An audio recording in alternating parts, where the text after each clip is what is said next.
In this dystopian world, the city is controlled by the evil van der Kooi family. Once a year, the head of the family Hilda gathers 12 citizens she dislikes to participate in the culling, during which all 12 participants get killed on live television. Boy is a child who has a very simple life in the company of his eccentric mother, who appears to be part of the resistance, and his sister Mina. The siblings hang out together all the time, at the arcade or simply watching TV while eating cereal. Sometimes Mina would make crazy plans for the future, like robbing a bank together to escape from this horrible city. She also likes to give Hilda's statue the finger with her whole hand. Unfortunately, the siblings are eventually chosen for the culling and Boy has to watch his family get killed by Hilda. He also gets hurt and is left for dead in the jungle. Soon the shaman finds him and nurses him to health. Although one injury is permanent, Boy is now deaf and mute. He can't even remember what his voice used to be like, so he uses the voiceover of his favorite video game in his inner thoughts. From that on, the shaman starts training Boy so one day he can kill Hilda and get his revenge. He includes all kinds of practice, martial arts, strength training by rolling a statue's head up a hill, and weapons training. Boy regularly gets buried in the mud and uses a bamboo stick to breathe, using the bugs that crawl down the stick for food. If he crawls out of the mud too early, the shaman scolds him and buries him again. Boy also does all the chores around their home and hangs out with his only friends, who happen to be 2 beetles. The shaman grows his own food and it's not much, which frustrates Boy. Some nights, the shaman uses uppers that make Boy hallucinate and revisit his old memories so he won't forget about his goal. However, most of the time he sees crazy things moving around him. Boy sometimes visits the city to practice reading lips, and when someone bothers him he shows them a little piece of paper explaining his situation. He also keeps seeing Mina everywhere because he can't move on. As years pass, Boy pushes his body to the limit and grows into a powerful young man as the training grows harder. One day during another practice fight, he catches the shaman in a hold and is about to defeat him, but at that moment he gets distracted by another vision of Mina. The shaman immediately uses the chance to beat him and concludes he isn't ready. Afterward, Boy tries to meditate to make Mina's hallucination disappear, but it doesn't work. The next time he goes to town, Boy notices a cute flower girl who gives him a flower and smiles in a flirty way. Unfortunately, the sweet moment is interrupted by the arrival of the government soldiers, who start chasing people to gather 12 for the next culling. As everyone panics and runs pointlessly, Boy hides and watches Gideon and Glenn join the soldiers. They are part of the van der Kooi family and seeing them triggers a memory in Boy. When he was a child, he and Mina saw Gideon enter his home to kill a rebel. After gathering all the people in the square, Glenn gives a speech to announce the 12 chosen ones. He starts harassing a poor family and a woman in the crowd insults him for it, so Glenn shoots her. This causes the crowd to go crazy, thus Gideon calls head enforcer June 27 to take care of it. She immediately takes care of a man with an axe, cutting off his arm before killing them. Then she starts killing every complaining person while her helmet shows different words to match her speech. Boy watches as his traumatic memories get triggered, but the shaman stops him from helping because he isn't ready. In the end, only 6 people remain for the culling and Glenn scolds June 27, who refuses to kidnap any kids. After an argument in sign language, Boy disobeys the shaman and starts running on the rooftops to catch up with the enemy. The group is now stuck in traffic, so Boy sneaks behind one of their cars and gets inside the trunk with a dead body. Later at a warehouse, Boy comes out and watches Melanie scold his relatives for only getting 6 people instead of 12. She then tells Gideon to grab 6 people off the street to complete the set.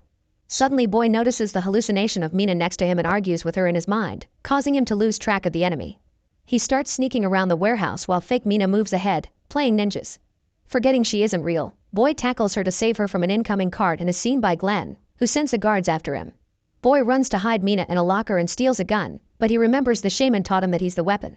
Ready for revenge, Boy comes out and starts fighting the soldiers hand to hand, using his mighty punches, a knife, and the men's own guns to kill them one by one. As the soldiers open fire, he uses a body as shield and a slave called Basho throws him a gun, but it doesn't have bullets. After taking a better gun from the body, Boy shoots a few soldiers and runs to hide with Basho, who offers to help kill Hilda if Boy frees from his chains. Boy shoots the chains to break them, then he goes back to the fight, killing more and more soldiers while Basho hides behind a cart. One by one every enemy goes down under Boy's amazing abilities, but there's one soldier that refuses to die. Boy keeps on fighting him and eventually gets his hand stuck in a machine to stop him from moving anymore. However, the soldier just pulls and leaves his arm behind to fight Boy again. This time Boy cuts his legs off to finally stop him. Basho celebrates their victory only for Glenn to suddenly open fire on them. He fails his shots and Basho shoots back, hitting him in the leg. Boy gets ready to kill Glenn, but Basho reminds him they can use him for information. Glenn is interrogated and explains that Hilda has a party at her mansion every year before the culling. He even offers to help them, however Basho drops a heavy object on Glenn's head to kill him. The duo leaves the warehouse and Boy notices a shadow watching from afar. Basho takes him to the secret location of the resistance, only to find it empty. Suddenly Boy is held at gunpoint by Benny, who puts his weapon down when Basho mentions Boy is on their side. Benny explains that the soldiers came for the rebels and killed everyone but him. Since Benny speaks a strange dialect, Boy has trouble reading his lips. Basho learns his girlfriend is dead too and has a breakdown, so Boy comforts him. The team makes a plan to infiltrate the party, but Boy keeps getting distracted by Mina and the memories of his childhood. In fact, he still has the drawing Mina did as a kid. When Basho and Benny explain the final plan to Boy, he doesn't get it, yet he nods along because Mina tells him to. After getting some weapons, they leave on a van and make it to the mansion. They knock out a few guards and even a chef, whose uniform is used by Boy to get into the party. Boy doesn't really know what chefs do and awkwardly wanders around the house until he gets distracted by macaroons, which he never had before. Luckily Basho, who is using a guard uniform, sees him and reminds him to get back to work. Seeing Hilda nearby, Boy becomes hungry for revenge and decides to act chefly. He goes to the kitchen and takes off the uniform, so the other workers start fighting him. Using a cheese grater, Boy cuts their skin in the most horrifying ways to kill them. Then he grabs Butcher's knife and goes to the dining hall, where he cuts a guard's throat before jumping on the person at the head of the table, decapitating her. Boy celebrates having killed Hilda, only to turn around and discover this is the wrong person. Suddenly Gideon shows up with a bunch of guards and explains the people at the table are actors because every year they expect dumb resistance members. Boy jumps on Gideon to take him hostage with his own gun, but unfortunately June 27 hits him from behind and he accidentally lets Gideon go. A vicious fight begins between June 27 and Boy as they trade blows all over the room, using any object their hands can reach. As they roll out of the dining room, Boy lands a very good hit and takes June 27's helmet off. Mina then appears and says the woman is pretty, distracting Boy. This gives June 27 the opening to push him over the railing and knock him out. An unconscious Boy starts having nightmares about the past, the execution of his mother and sister, the regime cutting out his tongue, and being hung from a tree. He remembers the shaman saved him and carried him into the jungle, ready to train him for vengeance. When Boy wakes up, he's tied to a chair and June 27 is punching him as she asks him where to find the shaman. Boy mouths the F word at her, causing her to throw an axe very close to his head. Gideon makes her leave because he'll take over, only to announce he's tired of all the torture and the culling. He offers a cigarette that Boy eats as he explains Hilda is a shell of her former self because she spent years in a bunker becoming too paranoid and murderous. Gideon is aware that they aren't killing enemies anymore, just innocent people. He swears he can end it all if Boy hands in the shaman, but Boy refuses to cooperate and Gideon hits him. At that moment Melanie arrives and paints Boy's lips while announcing he'll be the main star of the culling. Moments later, Boy is tied up in the studio and given a shock collar. He asks the Mina hallucination why she didn't let him kill June 27, but the girl doesn't know. Soon the show begins and Hilda comes out, but instead of reading the teleprompter, she starts rambling in obvious paranoia. When she sees a shadow in the audience she pulls out a gun, so Melanie sends the guards to take Hilda away. At that moment Boy remembers that Gideon hid a scalpel in his pocket, so he takes it out to start cutting down the ropes. Meanwhile Melanie announces that this year's culling will have a winter wonderland theme with cereal mascots and demonic elves. A bunch of people in disguise come out and start killing the 12 participants in a bunch of gruesome yet creative ways, covering the fake snow with tons of blood. One of the killers tries to come after Boy, who only needs his legs to bring the attacker down in seconds. Then he finally frees himself and heads to the stage, only for Melanie to activate his shock collar to bring him down. 4 elves immediately grab him and hold him down for the goat man to kill him, however the guy uses his hammer to hit an elf instead. The other elves barely get to react before the goat man quickly kills them as well. When he removes the goat head, it's revealed to be Basho. At that moment Benny bursts in with open fire and the crowd panics. Melanie ends the transmission while Gideon watches with a smile. As the crowd runs out of the studio, Benny continues to shoot any enemies left and Basho explains to Boy how they sneaked around wearing the soldier uniforms to find him. However, when Benny takes over the explanation, Boy once again has trouble reading his lips and pictures what happened with funny details, like flowers and strange animals.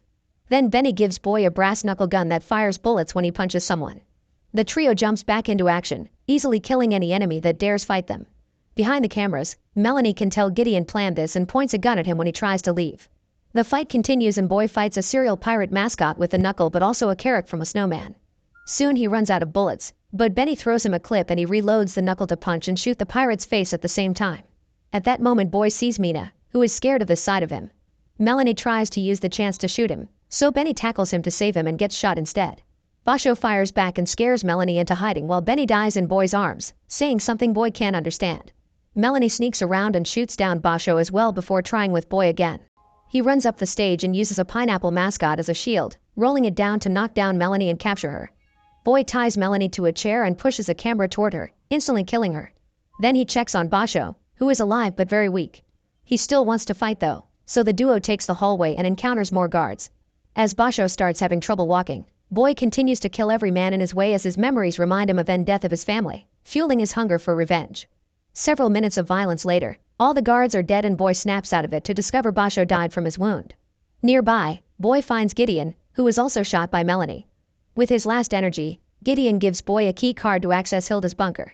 When Boy gets ready to kill him out of mercy, Mina appears to make him stop. Boy finally tells her she's dead and he doesn't need her. The hallucination disappears and Boy kills Gideon. Next, Boy gets in the elevator and Hilda appears on the screen, saying he'll die for nothing. Boy shows Mina's drawing to say he's doing it for her, causing Hilda to hang up. The elevator takes him to the bunker and when the doors open, the guards don't shoot. June 27 takes Boy to the main room, where he sees some family paintings that include him and Mina as a child. Hilda rushes to hug him and apologizes for not recognizing him, dropping big news: Boy and Mina are actually her kids. As she explains what happened, Boy starts remembering the truth. He had been at the culling but not as a victim, he had been a participant.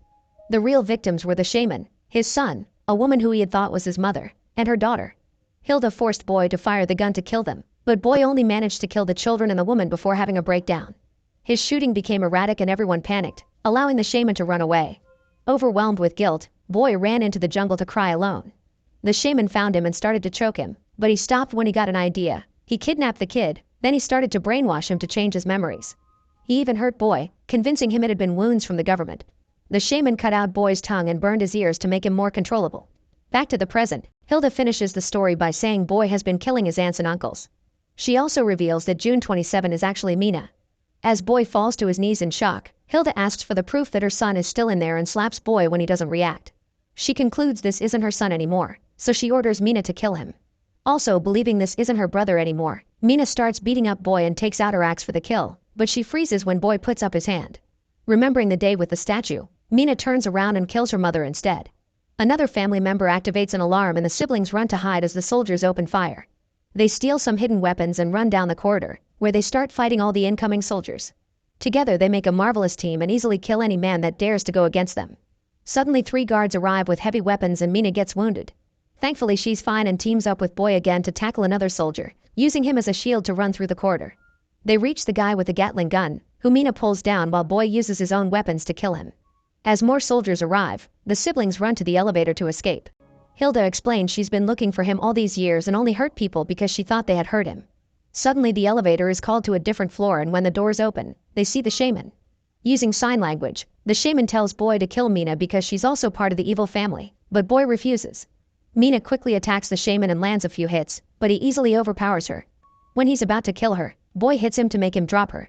Then the siblings attack the shaman together. However, the shaman is incredibly fast and attacks in all kinds of dirty ways, giving the siblings terrible injuries. He also headbutts Mina to destroy her helmet and hurt her with the shards, making her bleed quite heavily. Now Boy has to fight the shaman alone and after a few moves, he steals the man's necklace to cut him multiple times with it.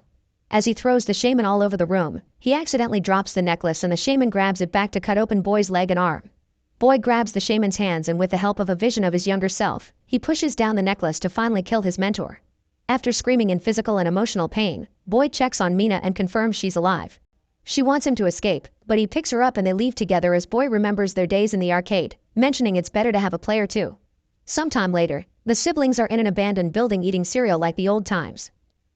Make sure to subscribe and turn on notifications so you can watch more videos like this. Thanks for watching.